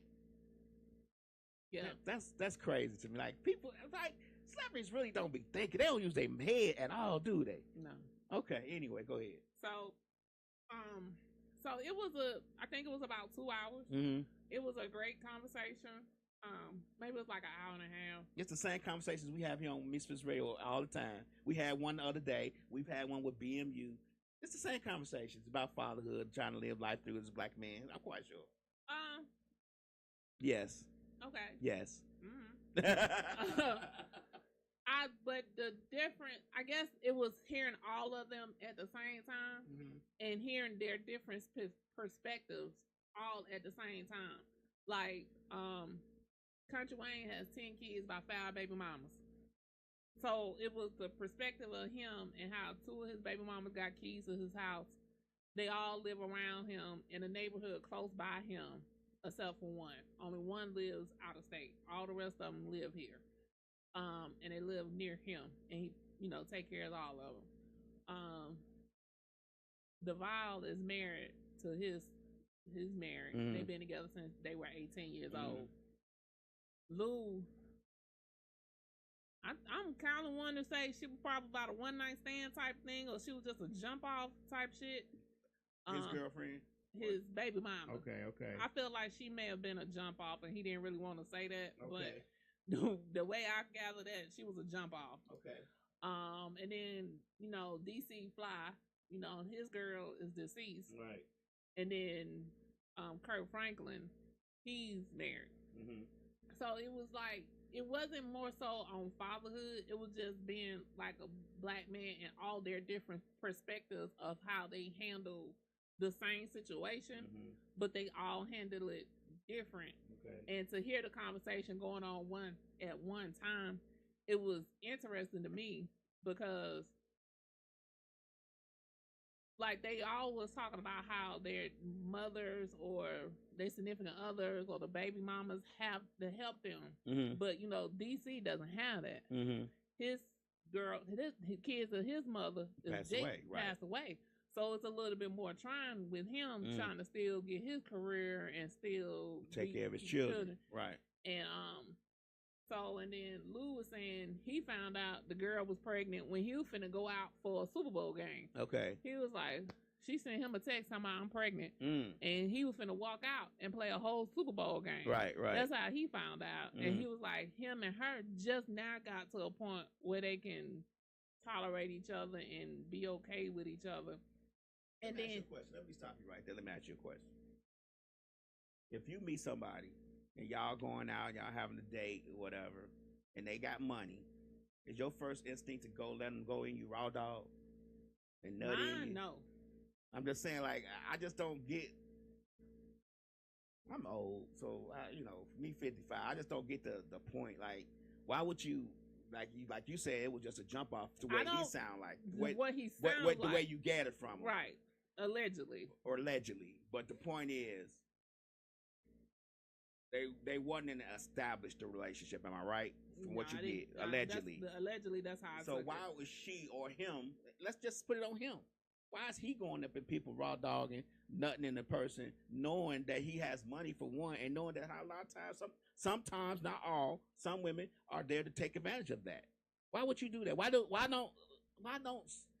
celebrities have more common sense? If you was rich, let's say if you was rich, or I ain't gonna say man, let's say if you was a woman who had money, and you knew a man who had money, and y'all got together, would you let them raw dog you, or you just a regular person? You met somebody with money. Like, how do we get here? Because it used to be a time you used to be responsible, right? Yeah. So I don't know. I can only say maybe liquor could have been playing a part in it. Like, you never know what the situation was or how it happened. Okay, I get you. So they could have been, because 9 times 10 when you going out on dates, unless you don't drink, you're drinking when you go out on these dates. But where does the self-control not come in? sometimes people think they got some self control and then they don't have it. Or sometimes the chemistry between the two people just be like, and shit just happens. Is that what we doing? So I mean, I can't speak for everybody, but I'm only saying, like, I get what you're saying, and I respect what you're saying. I'm just trying to figure out how do we get to a point to where it just anyway. Okay, go ahead, finish. I'm sorry. I lost my I'm sorry.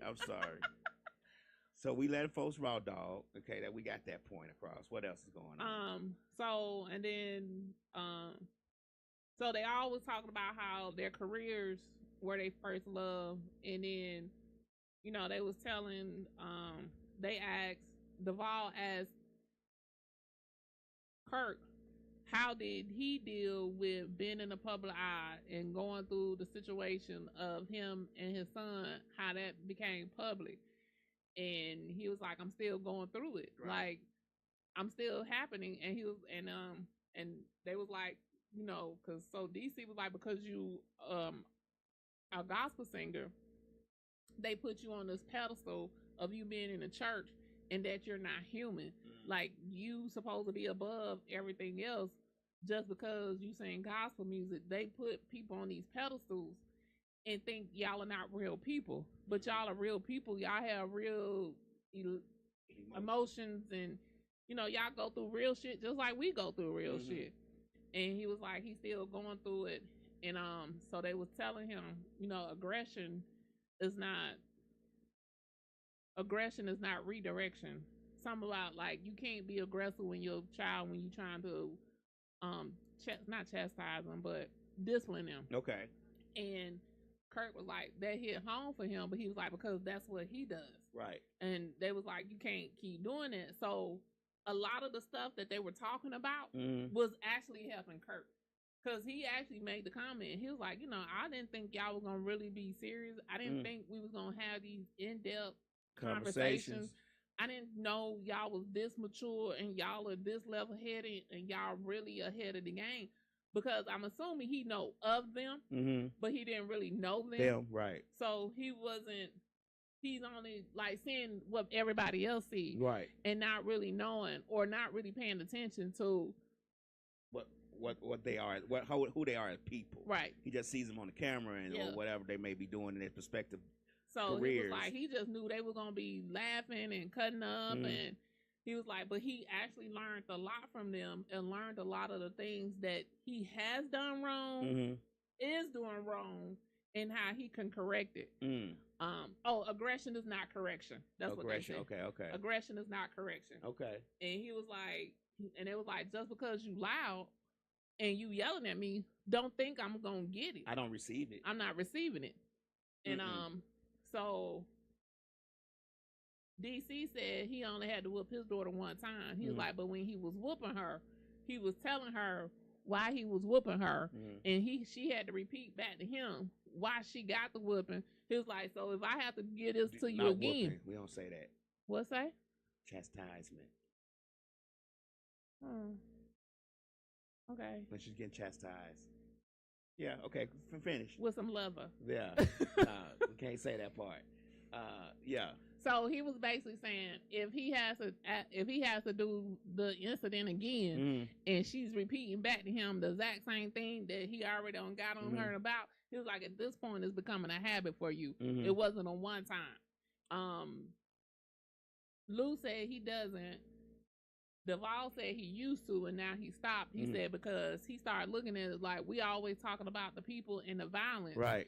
But we're creating the violence on our own corporal kids. Punishment to children, right? So he stopped and country slang said, "I go for mine." Well, I'm not big on that. I've never been big on that. I've never been that type. I wasn't that type of child when I was young. I never really got any disciplinary actions like that. I don't think I've only gotten one. So, it wasn't something that my grandparents. This is my grandparents. That wasn't their first go-to. Okay. So, So my children didn't really have to experience that much from me. My ex-wife, on the other hand, was different. You know, I didn't experience, so I didn't think it was needed. Whereas she experienced it, she thought it was necessary. So it was kind of a butt heads thing. But I get what both of them. I understand what all the perspectives is on that. When it comes to that, Slick says, when we talking about how somebody can just get with somebody and then just be raw dogging, she says the vibe right with them, sexual attraction. Yeah, that's why I said the chemistry. But I mean, you can have sexual attraction, you can have chemistry, the vibe could be right, but you gotta also say, I don't know this motherfucker. Let me put on a condom. Sometimes, or put that foot up and be like, hey nigga, you can't go on me. You gotta put on a condom. Sometimes shit just happens. No. At some point, we gotta be adults in this, and somebody gotta be an adult in this environment. Then you wind up with a kid you don't want. Yeah. Nah, man. I did lay hands on mine. You did? Yeah. But I can see that. When I laid hands on mine, I was kind of like DC. I ain't make you repeat it back to me, but while I'm laying hands on you, I'm telling you why I'm laying hands on you. It's not just coming out the blue, because I'm only gonna talk to you so many times. Right. So if I'm talking to you, I'm telling you, and I'm telling you, and I'm telling you, next thing you know, you finna get caught, and it is what it is. So, but I say I didn't do it all the time, but when I did it, my children know, oh, we don't really fucked up. But I think it helped my children. Like, I don't have no disrespectful ass kids. My kids are kind to other people, and even to this day, my kids know. Like, I used to tell them after they got tagged on so many times, I was like, and they used to, because you know, all kids go through an age where they want to talk back to you. Rebellious, yeah. So, and I used to have, this was my countdown to them. If they said something that I was finna tag them for, I'm like, say it again. And when I say it again, they knew they had to go hide and go sit down somewhere, because that meant, oh shit, we finna get it. He tagged. Yeah. Tag you could have you been my mom, because you been like, say it again. I'd be like, you be like, say monkey again. I'd be like, monkey. Yeah. And once you get tagged enough, you'll know not to. No, I know. Not me. Baskets by Nene say, I believe in spanking. Slick say, I do too. Yeah. It just never was an experience I dealt with. So, it just wasn't something I went to. I never really dealt with that. Like, I didn't do it all the time. So when I did do it, that means you don't went too far. Okay. Now, I'm not saying I wasn't capable of it, but I always try to think of the alternative, because my thing was, I just didn't want to see them cry. I was a little punk. I was softy. Especially my daughter. I didn't want to see my daughter cry. I just didn't want to see my children cry. So I was always trying to figure out another way to go around that. My ex-wife, though, that's a different story. You know, hey.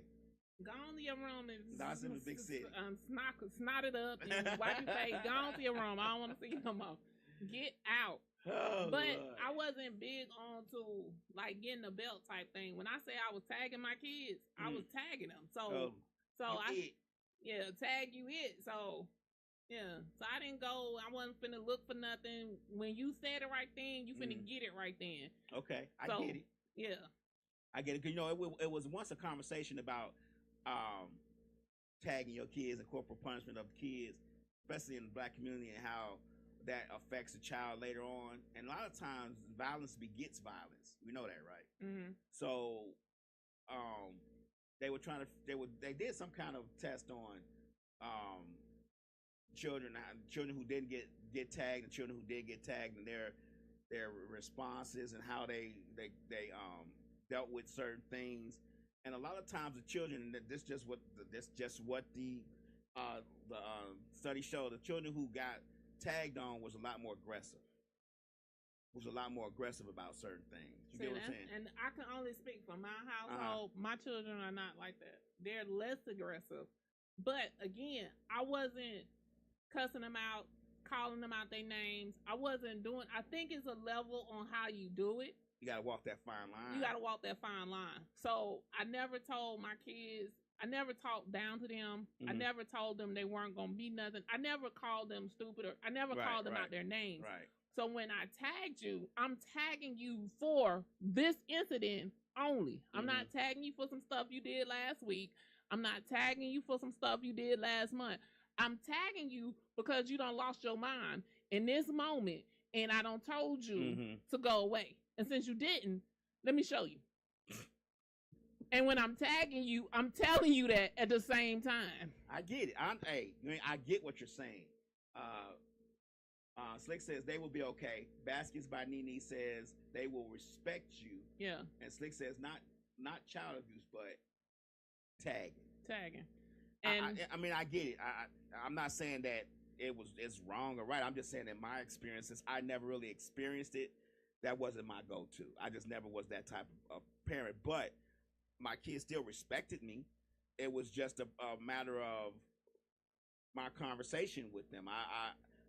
No, don't get me wrong. There was no question of my children telling me, being in grown folks' conversation or telling me what they was and wasn't gonna do. That wasn't a point. But the point was, discipline in my house for me was different than it. That's if my ex-wife got to you first, you knew what it was. But if I got to you first, it might be different. It depends on the severity of the situation. I always weigh the severity of the situation out sometimes, and a lot of times to me, the situation didn't equate to tagging.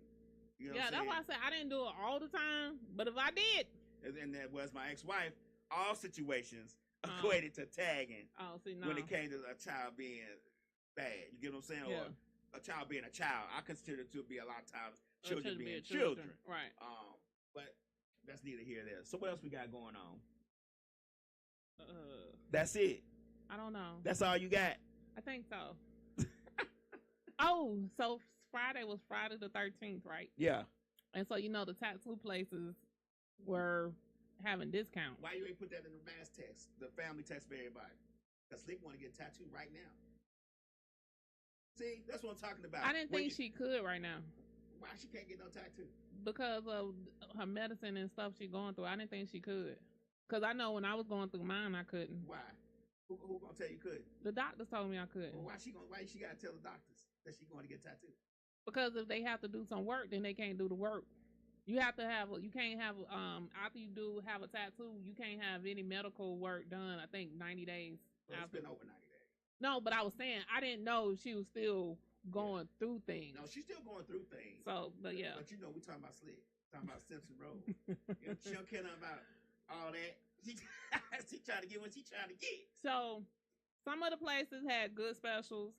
Some of the places did not. Did you get a tattoo? I did, but I didn't end up doing the special because it was just. Where's your tattoo on your tramp stamp? No, I ain't got no tramp stamp. Asshole. Got that tramp stamp so that boyfriend can see his name on the back. But a lot of the places they were doing it where you only had to do their design. Mm-hmm. And then some other places they were doing it, but the wait time was a long time. Was ridiculous. Yeah. Like the wait times, I think people was waiting like 3 and 4 hours. Mm-hmm. Yeah. My life wasn't built like that. So, but a lot of places, majority of the places did it all weekend. They did it Friday, Saturday, and Sunday. But yeah, I'm gonna get a new tattoo too. It's gonna be words, but I can't tell y'all what it is because y'all might try to steal it. I might try to steal that thing. You gonna put that I'm an asshole on my arm? I already got that over here. It says, "What do you want from me?" That's pretty much asshole conversation right there. It is. But then, so that was Friday. But it was just a lot of people out. And then I was surprised that people were staying because of, it stormed Friday real bad. Oh, well, I don't know. I ain't go outside, but it did storm real Friday. It stormed Saturday because Wisdom was doing their show here, and it started storming real bad. It stormed real bad Friday. Yeah. So I was surprised that people were still out getting them. You know what? And Slick said, "Why are you giving out useless information?" But Friday 13th is unlucky. Do you know why it's unlucky? Because of Jason. Yo, that's why we gonna leave it at that. It's because of Jason. Why I ain't think of that one? Slick Friday 13th is unlucky because of Jason. That's a good one. I'm gonna go with that. I'm gonna leave it at that. What's your reason? No, that's my reason. Because Jason invades New York or whatever it is. It's July, August, September, October, November. The spells out Jason. Really? July, August, September, October, November. I ain't never know that. That's some useless information. Right? Who sat up and thought of that shit? Who thought of that?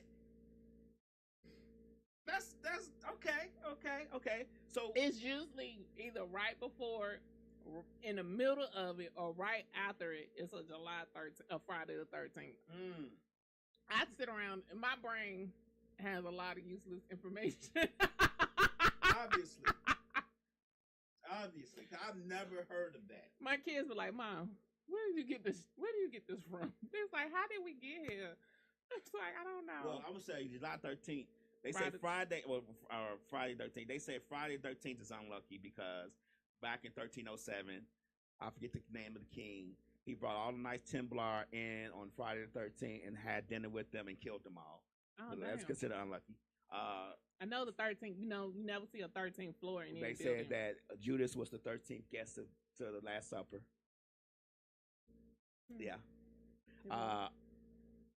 They said on Friday is the day that they considered that Adam and Eve went into the Garden of Eden, the Forbidden Garden. On Friday the 13th? Yes. So you have a lot of useless information. Cain killed Abel on Friday the 13th. I can go on. So you have a lot of useless information also. That's what happens when you read. Okay. That's what happens when you listen to your reading. Damn. But yeah, that's just useless information. And now you know that July, August, October, September. No. July, August, September, October, November. Spells out Jason. Yeah. What spells out Freddy Krueger? What spells that out? What months? Ain't nobody February. Ain't nobody scared of Freddy. Oh. Well, that's true. People are more scared of Jason than Freddy. Yeah. Were they scared of Michael Myers? Because he Halloween too. Michael Myers is actually Halloween. Jason is Friday the 13th. But he always came out around Halloween though. I don't know. I just felt like because down in Albany we had a lake called the Crystal Creek, the Crystal Lake. Okay. So I was more afraid of Jason than anybody because I would go to the summers down there by my grandmama's house, and I'd be like, "We going to the park," and I'm like, "No, we can't go here because Jason gonna come." Oh my God! See the stuff you get from MisFits Radio, WestSide MisFits podcast. We got these kind of podcasts every day. Y'all need to really be tuning in to us because I don't know why y'all be tuning in all that mess. We gonna give y'all good, useless information all the time.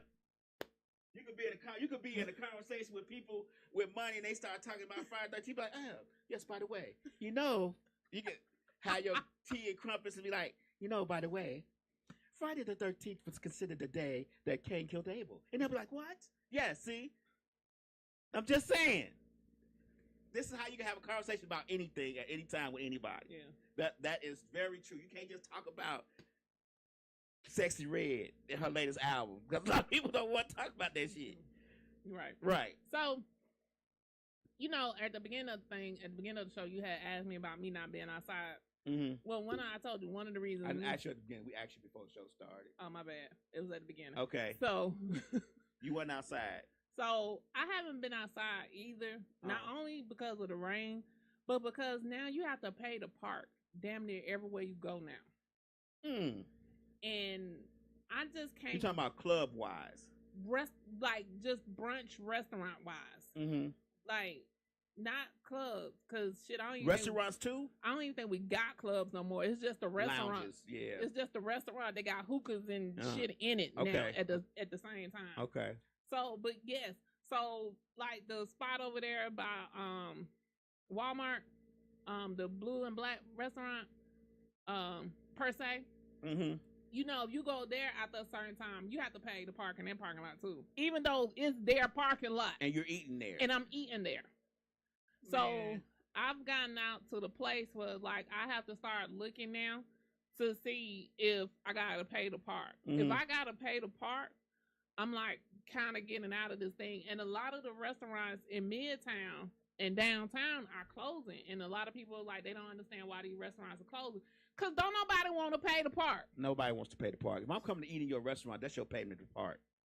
And it's like most of the places you could pay like 2 hours, and then you gotta go and redo it again, or you gotta have the app on your phone and pay attention so your shit don't get booted. So you paying $10 to $15 a park, depending on where you're parking. Right. Then I'm going in. Then your food, depending on where you're going, they may have like the small plates or the toppers, and they want to charge you $700 for the big plates.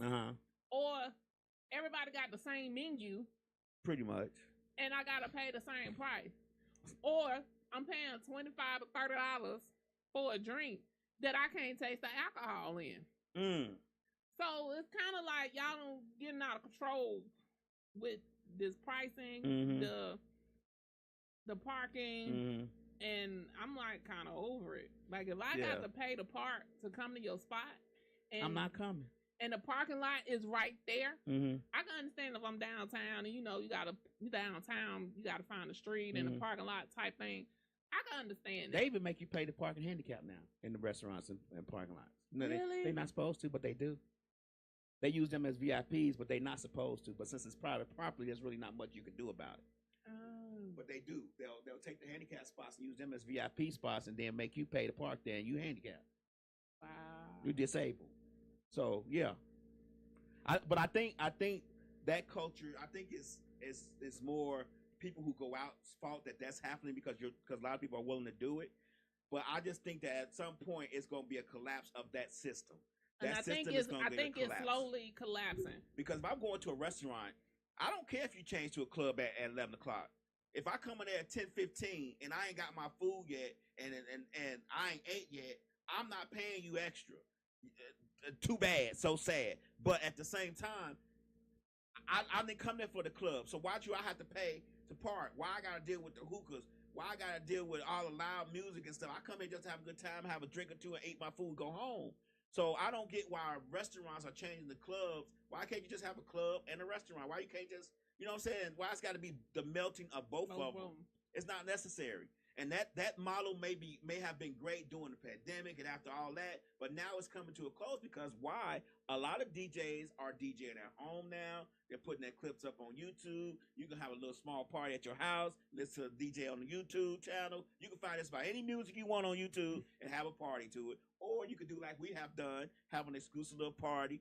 People down at the studio and we play music, we have food, drinks, and whatever games, and have a good little time. But that model of charging for everything at a club or restaurant, lounge, whatever you want to call it, is coming to an end. Yeah. And not DJs, but club owners, restaurant owners need to adapt or some of the collapse. One of the two. Been going to, they have been adapting to like having happy hours. So instead of just having happy hours. Thank you, Baskets with DD. She's a happy father. I appreciate that. So they're having more happy hours. Nene, I'm sorry, Baskets by Nene. I'm my bad. They're doing like more happy hour type things to to draw the crowd in. So they're doing like real drinks because a lot of times you go to restaurants, they have happy hours is house drinks, and it be stuff that you ain't never heard of before. Right. And so a lot of. I'm like, and then y'all wonder why the folks throwing up in the bathroom and stumbling down the hallway. Right. Can't nobody take that hard stuff. Kill me now, die later. Right. So, a lot of places now they'll do like certain drinks. They may have like Douce and Tito's as they happy hour, or they may do Hennessy and Casamigos as they happy hour. So a lot of places have started changing for. But happy hours has always been in place, so hasn't it? No. So a lot of restaurants, a lot of these newer restaurants had got out of happy hour. Okay. So a lot of them had got out of doing happy hours. Oh, okay. And then again, if they did do a happy hour, they may only did happy hour one day. Okay. Or they may did happy hour like from 5 to 7. Mm-hmm. A lot of time people can't even get off work. They sitting in traffic here between 5 and 7. That's true. So a lot of places now they're running their happy hour to at least 4 to 8 or 9, or they'll do like a reverse happy hour. Like they'll actually do a happy hour on Saturdays to try to bring more of the clientele and the crowd in. But I am kind of tired of going everywhere and I gotta smell the hookah. Yeah, hookah getting old. Yeah, I understand the people that want to do it. But every bar don't need to be a hookah bar. Every bar I'm sorry. Yeah. So now I'm trying to go to. Then you get amoebic dysentery or herpes from the hookah blower because they don't clean them. And then the girl before you smoked the hookah and she got herpes and now you got it. So one of the spots I went to, they were real cleanly. They actually throw the tubes away. Mm-hmm. So when they do them, they throw the whole. But the herpes is still in the bottle. Well, They, I'm trying to help them. Okay, I'm just telling you, the herpes is still in the bottle because they suck it and blow it in the bottle. Then you got all that saliva and you got all that infected saliva in the bottle. I'm just being 100% honest. Yeah. It's like a stripper on the pole. And she come on the pole, and the stripper for her come on the pole and slide down the pole with naked. Then she come up there and get on the pole and they ain't been wiped down. She got whatever that last stripper had. That's just a matter of. I just don't be understanding how we always go. Cause I'm just giving. I had to give five with you. I had to give facts that everybody can understand. Like, okay, it's been a time that I've been to a strip club at one time, and I was like, with Slick, and I was like, Slick, she ain't gonna wipe that pole off. Are they supposed to use alcohol to wipe the poles off? I'm concerned. The fact that you gave it down. I'm concerned. Because now you finna have, if she got whatever she got that's passable, you got it. Now you going to be itching. It's the fact that you gave it down. And then you going to have your boyfriend or side nigga or whoever itching. It's bad enough I got to eat glitter on my wings. You do not have to eat glitter on your wings. Oh, did you know JD is doing a special documentary on Magic City? I heard about that. Slick said there's something about that a month or two ago. Yeah. Yeah. So it comes out. Does it come out the end of this month? I think it comes out the end of this month. And it's just the fact that I think. Is it going to be a real documentary or is it going to be like that? Like, I'm not here for Freak Nick, but from what I understand, what Slick was telling me when we watched that documentary, it didn't do it no justice. It didn't. So I don't know how he's doing this one. But yeah, so I think the documentary come out at the end of this month. I want to say I think it's on Netflix. He's gonna release it on Netflix. So yeah, I just don't understand why. But when he was talking, I didn't understand initially why. But he was saying because the name of the club has been in so many rap songs. It has. So I was like, oh, and a lot of people don't understand the culture of it, so I was like, okay, maybe, but I don't think it was that important. Like a rite of passage for a lot of people to go to Magic City when they come here. You know what I'm saying? I'm not a strip club person. Like, I don't see the point of going to a strip club, giving some. I can take that $200, give to somebody, and I can hit some skins later on. You know what I'm saying? Like, if I'm gonna do that, there's no fun in it to me, right? Because there's no end game. There's no prize at the end. I done gave you all my money, now I gotta leave. You know what I'm saying? Like, I don't get my psychological mind won't let me just give you money for nothing. So anyway, and I don't like to go there to eat wings and you got glitter and sweat on my wings because you booty shaking to the guy next to me at the next table, and now all your booty juice is on my food. That is not what happens. That is exactly what happens. See. Slick, let me give you some useless information. Give me some more body fluids spray up to 6 feet. When you at the urinal, when you peeing, it sprays 6 feet in there. So when somebody's sweating and they're dancing at the table next to you, trust me, that sweat is getting on your food. That sweat and glitter is getting on your food. You may not see it, you may not taste it, but you are damn sure ingesting it. Let's get that straight. So that means you're ingesting it while you're sitting there, whether you buy food or not? Exactly. Oh, okay. It's in the air. All right. Basket by Nene said, other wings are so good. Yeah.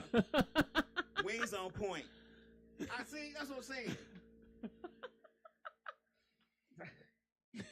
You know, they start doing brunches now too. I don't want stripper brunch. I don't want stripper brunch. I'm sorry.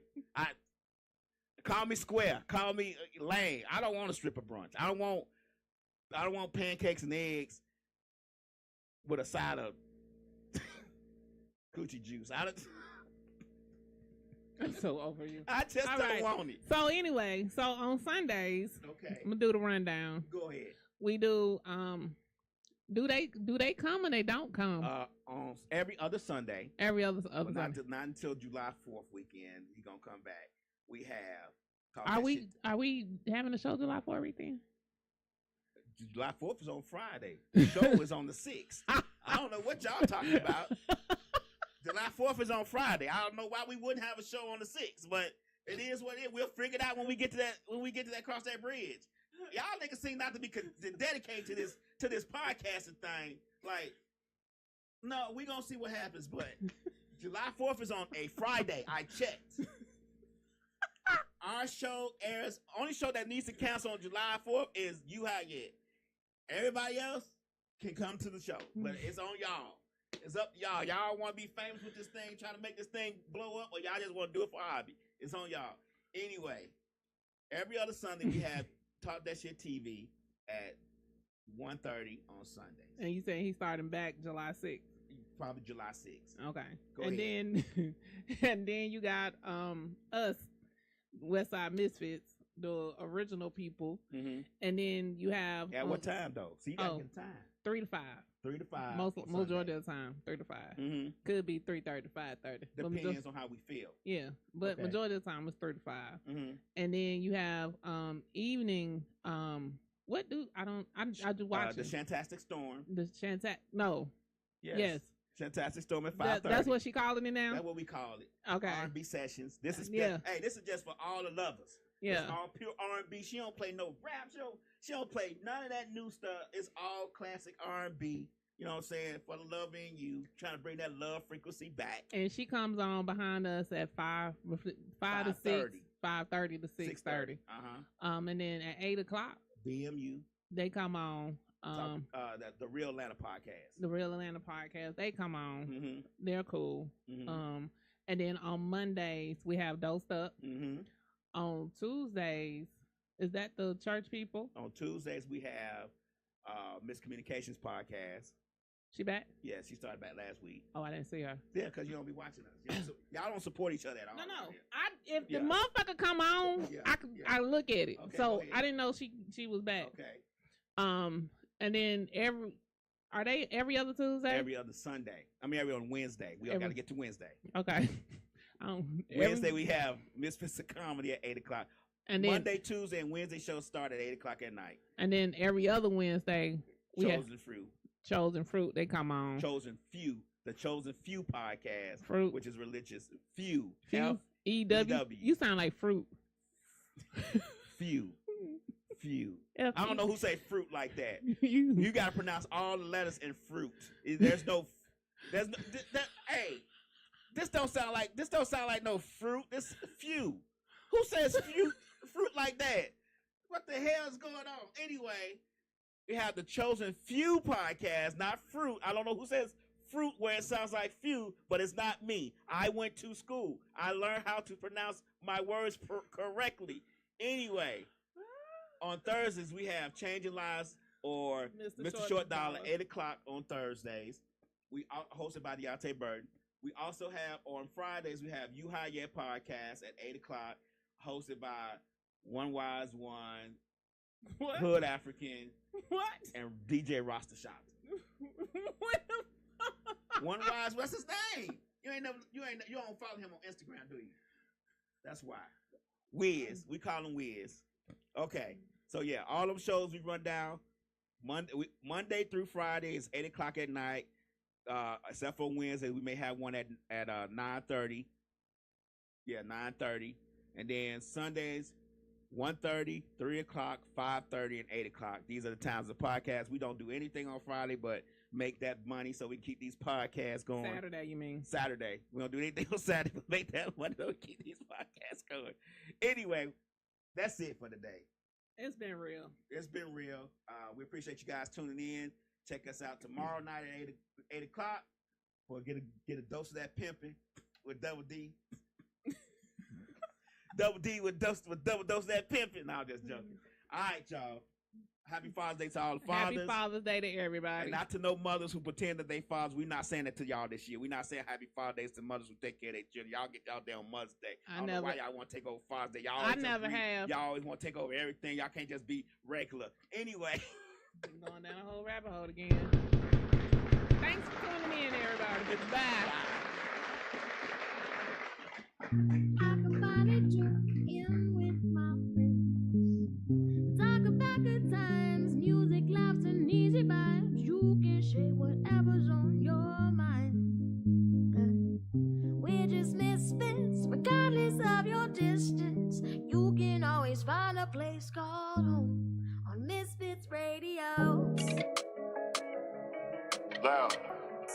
this one up, my boy.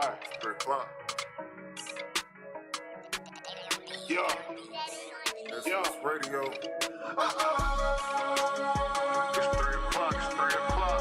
From 3 to 5, they going live. On MisFits Radio. Turn it up, that's my favorite show. It's 3 o'clock, it's 3 o'clock, 3 o'clock. From 3 to 5, they going live. On MisFits Radio. Turn it up, that's my favorite show. From 3 to 5, they going live. MisFits Radio. Every Sunday, yeah, they certified. My favorite show. New guests this week, ain't no surprise what you been praying for. If you trying to take their top spot, you better pray some more. Slick got the camera rolling, lab on the ones and twos. It's a lot, they going in the dirt and someone come for you. This my favorite podcast, you listen, it's your favorite too. Playing all the hits.